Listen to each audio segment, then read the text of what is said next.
The American Broadcasting Company and affiliated stations present Headline Edition with Taylor Grant. From all over the world, wherever the day's headlines are made, Headline Edition brings you accurate, timely reports on the news behind those headlines, plus informative in-person interviews with the men and women who made the headlines today. Today's edition presents a roundup of the latest developments in the finding of a flying disc, an eyewitness report of today's significant action in the UN Security Council.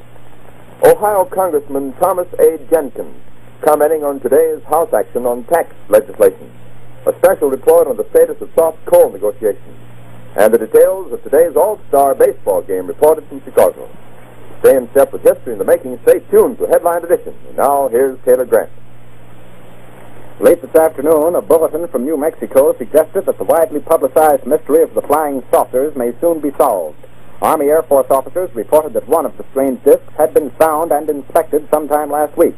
Our correspondents in Los Angeles and Chicago have been in contact with Army officials endeavoring to obtain all possible late information. Joe Wilson reports to us now from Chicago. The Army may be getting to the bottom of all this talk about the so-called flying saucer.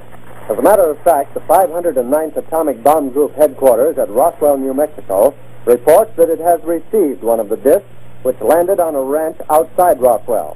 The disc landed at a ranch at Corona, New Mexico, and the rancher turned it over to the Air Force. Rancher W.W. Brizzell was the man who discovered the saucer.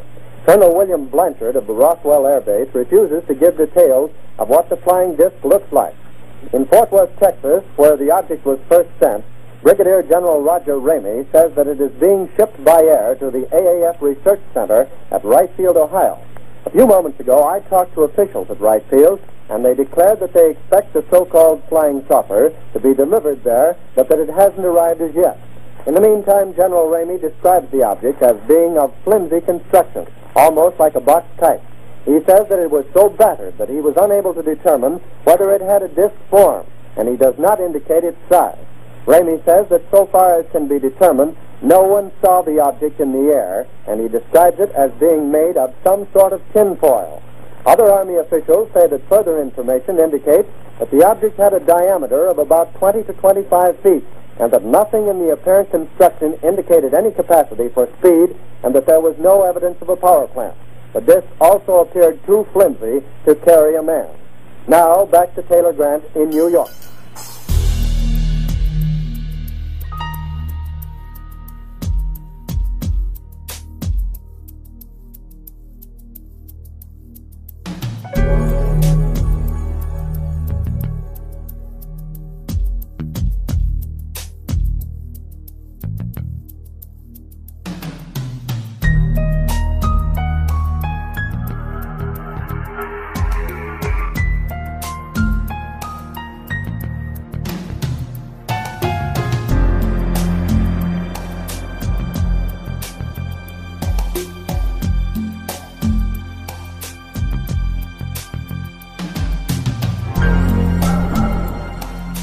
Good evening, my fellow Americans. First, I should like to express my gratitude to the radio and television networks for the opportunities they have given me over the years to bring reports and messages to our nation. My special thanks go to them for the opportunity of addressing you this evening.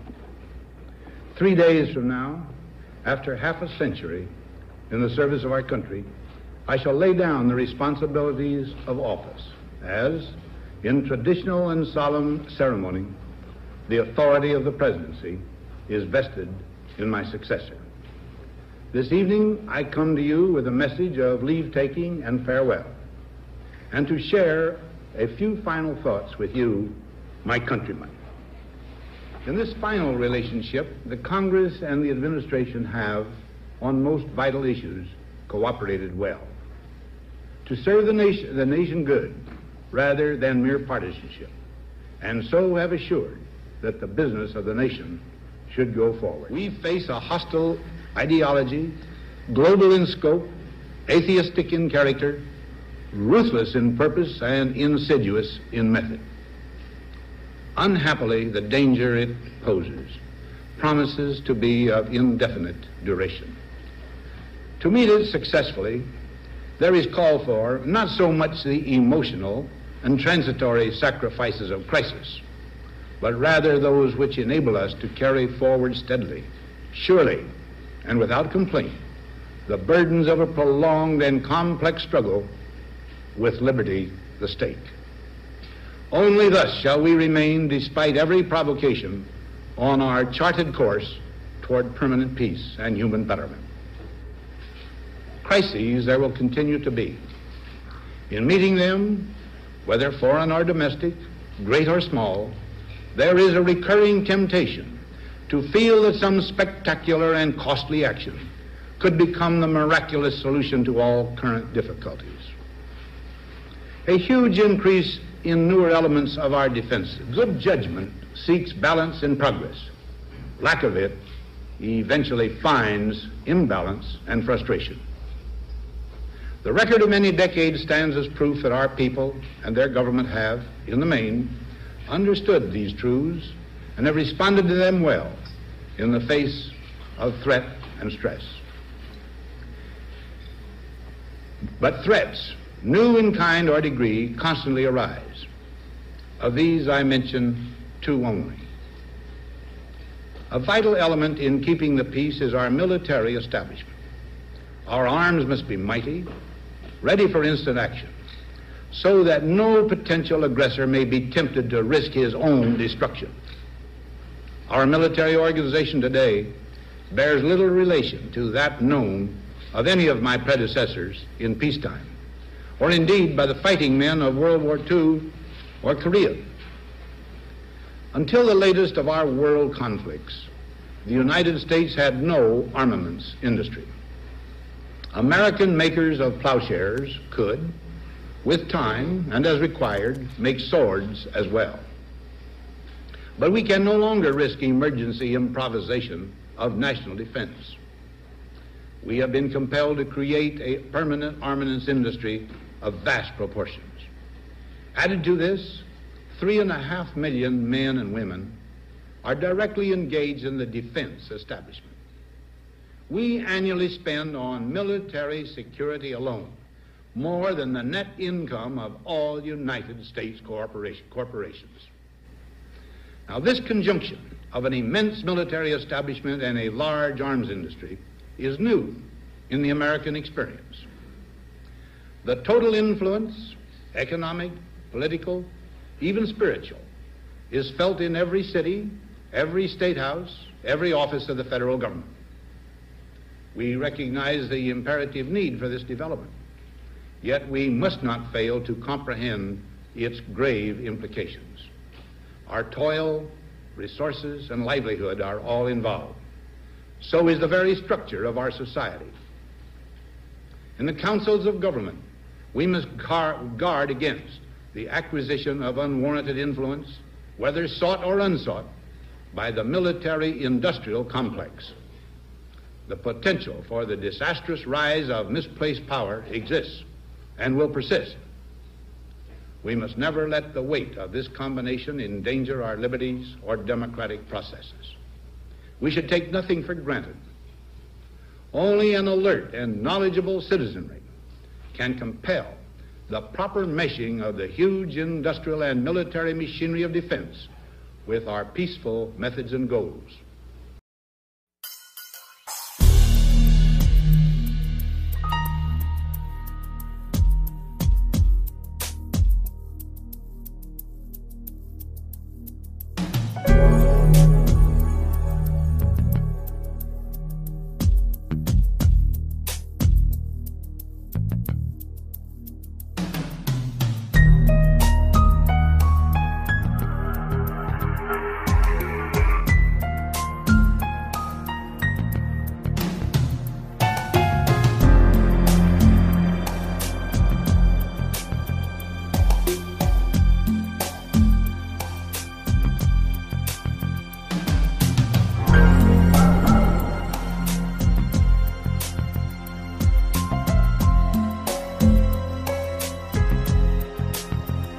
Chairman. Ladies and gentlemen, I appreciate very much your generous invitation to be here tonight. You bear heavy responsibilities these days, and the article I read some time ago reminded me of how particularly heavily the burdens of present-day events bear upon your profession. You may remember that in 1851, the New York Herald Tribune, under the sponsorship and publishing of Horace Greeley, employed as its London correspondent an obscure journalist by the name of Karl Marx.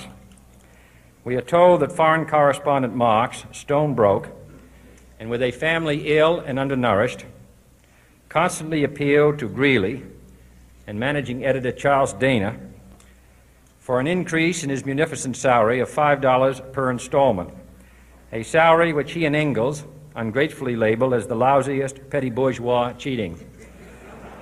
But when all his financial appeals were refused, Marx looked around for other means of livelihood and fame, eventually terminating his relationship with the Tribune and devoting his talents full-time to the cause that would bequeath to the world the seeds of Leninism, Stalinism, revolution, and the Cold War.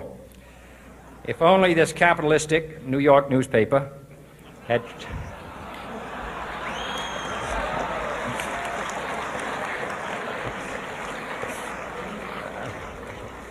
treated him more kindly,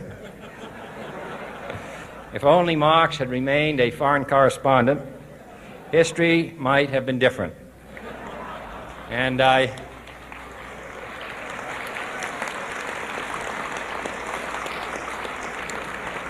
I hope all publishers will bear this lesson in mind the next time they receive a poverty-stricken appeal from a small increase in the expense account from an obscure newspaper man.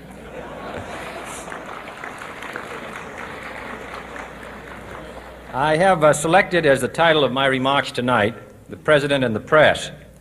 Some may suggest that this would be more naturally worded, "The President versus the Press," but those are not my sentiments tonight. It is true, however, that when a well-known diplomat from another country demanded recently that our State Department repudiate certain newspaper attacks on his colleagues, it was unnecessary for us to reply that this administration was not responsible for the press, for the press had already made it clear that it was not responsible for this administration.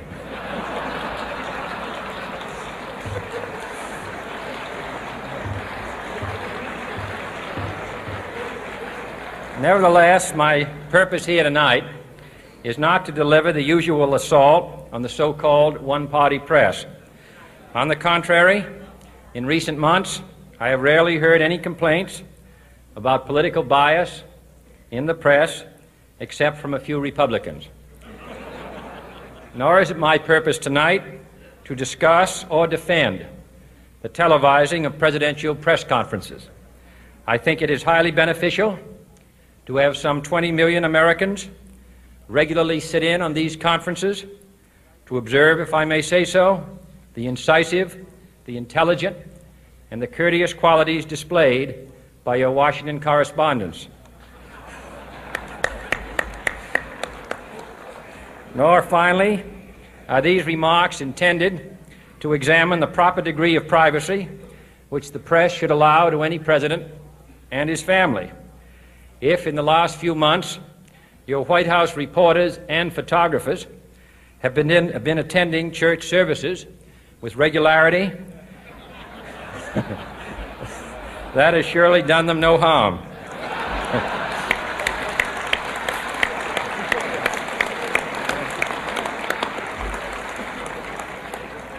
On the other hand, I realize that your staff and wire service photographers may be complaining that they do not enjoy the same green privileges, the local golf courses, which they once did. It is true that my predecessor did not object, as I do, to pictures of one's golfing skill in action, but neither, on the other hand, did he ever be a Secret Service man. My topic tonight is a more sober one, of concern to publishers as well as editors. I want to talk about our common responsibilities in the face of a common danger. The events of recent weeks may have helped to illuminate that challenge for some, but the dimensions of its threat have loomed large on the horizon for many years. Whatever our hopes may be for the future, for reducing this threat or living with it, there is no escaping either the gravity or the totality of its challenge to our survival and to our security, a challenge that confronts us in unaccustomed ways in every sphere of human activity. This deadly challenge imposes upon our society two requirements of direct concern, both to the press and to the President. Two requirements that may seem almost contradictory in tone, but which must be reconciled and fulfilled if we are to meet this national peril. I refer first to the need for far greater public information, and second, to the need for far greater official secrecy. The very word secrecy is repugnant in a free and open society, and we are, as a people, inherently and historically opposed to secret societies, to secret oaths, and to secret proceedings. We decided long ago that the dangers of excessive and unwarranted concealment of pertinent facts far outweighed the dangers which are cited to justify it. Even today, there is little value in opposing the threat of a closed society by imitating its arbitrary restrictions. Even today, there is little value in ensuring the survival of our nation if our traditions do not survive with it. And there is very grave danger that an announced need for increased security will be seized upon by those anxious to expand its meaning to the very limits of official censorship and concealment. That I do not intend to permit to the extent that it's in my control. And no official of my administration, whether his rank is high or low, civilian or military, should interpret my words here tonight as an excuse to censor the news, to stifle dissent, to cover up our mistakes, or to withhold from the press and the public the facts they deserve to know. But I do ask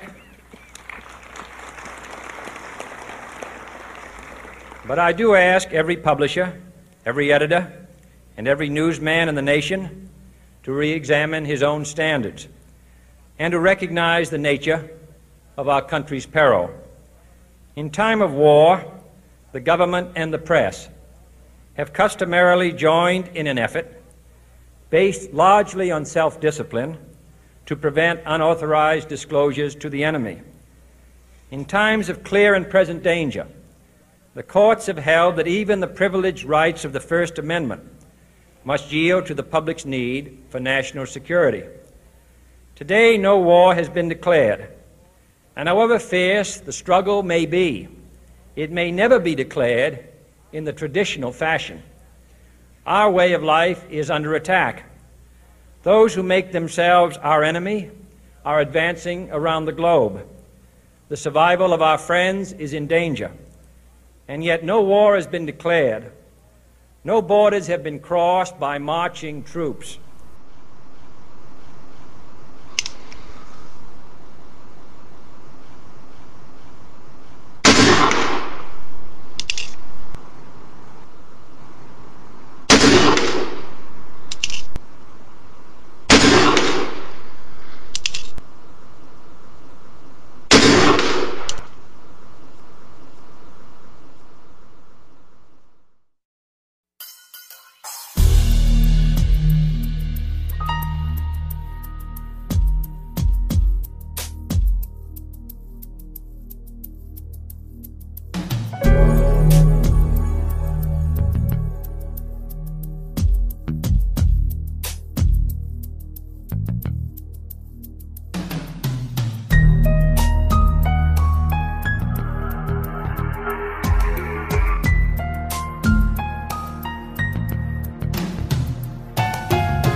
Mr. Secretary General, Mr. President, distinguished delegates, ladies and gentlemen, I speak today as both a citizen of the United States and of the world.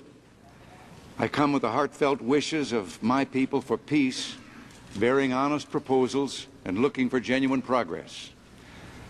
Dag Hammarskjöld said 24 years ago this month, "We meet in a time of peace, which is no peace." His words are as true today as they were then. More than 100 disputes have disturbed the peace among nations since World War II. And today, the threat of nuclear disaster hangs over the lives of all our people. The Bible tells us there will be a time for peace, but so far this century, mankind has failed to find it.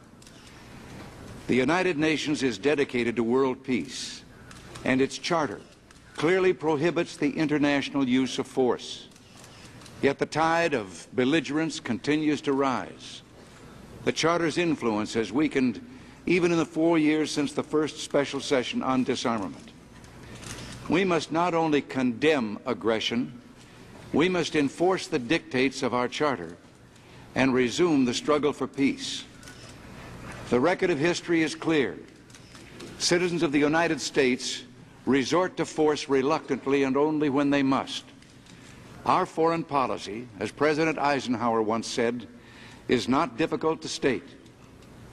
We are for peace, first, last, and always, for very simple reasons. We know that only in a peaceful atmosphere, a peace with justice, one in which we can be confident, can America prosper as we have known prosperity in the past, he said. He said, to those who challenge the truth of those words, let me point out at the end of World War II, we were the only undamaged industrial power in the world. Our military supremacy was unquestioned. We had harnessed the atom and had the ability to unleash its destructive force anywhere in the world. In short, we could have achieved world domination, but that was contrary to the character of our people. Instead, we wrote a new chapter in the history of mankind. We used our power and wealth to rebuild the war-ravaged economies of the world, both East and West, including those nations who had been our enemies. We took the initiative in creating such international institutions as this United Nations, where leaders of goodwill could come together to build bridges for peace and prosperity. America has no territorial ambitions. We occupy no countries, and we have built no walls to lock our people in. Our commitment to self-determination, freedom, and peace is the very soul of America. That commitment is as strong today as it ever was. The United States has fought 4 wars in my lifetime. In each, we struggled to defend freedom and democracy. We were never the aggressors. America's strength and, yes, her military power have been a force for peace, not conquest, for democracy, not despotism, for freedom, not tyranny.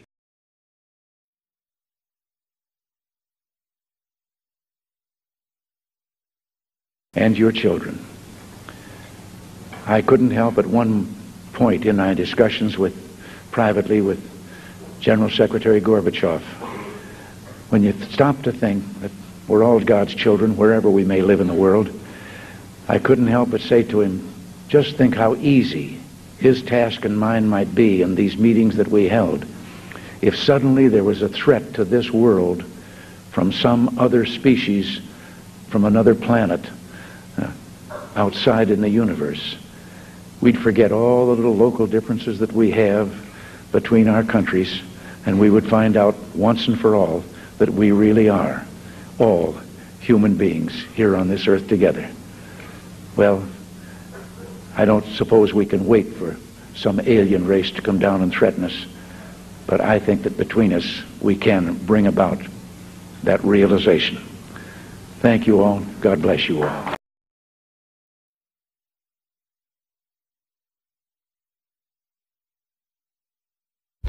What if free people could live secure in the knowledge that their security did not rest upon the threat of instant U.S. retaliation to deter a Soviet attack, that we could intercept and destroy strategic ballistic missiles before they reached our own soil or that of our allies. I know this is a formidable technical task, one that may not be accomplished before the end of this century. I call upon the scientific community in our country, those who gave us nuclear weapons, to turn their great talents now to the cause of mankind and world peace, to give us the means of rendering these nuclear weapons impotent and obsolete.